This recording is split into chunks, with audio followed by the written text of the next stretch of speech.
For years, Sam had made it really difficult for the board to actually do that job by, withholding information, misrepresenting things that were happening at the company, in some cases outright lying to the board.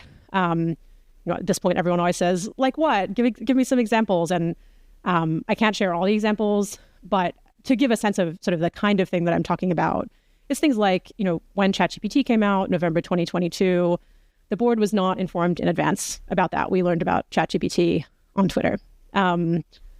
Sam didn't inform the board that he owned the OpenAI startup fund, even though he, constantly was claiming to be an independent board member with no financial interest in the company.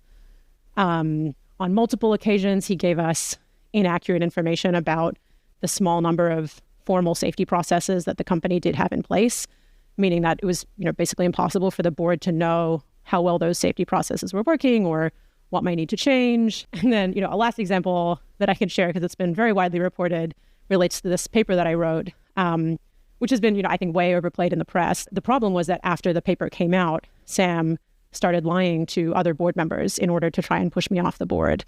So it was another example that just really damaged our ability to trust him, and actually only happened in late October last year when we were already talking pretty seriously about whether we needed to fire him.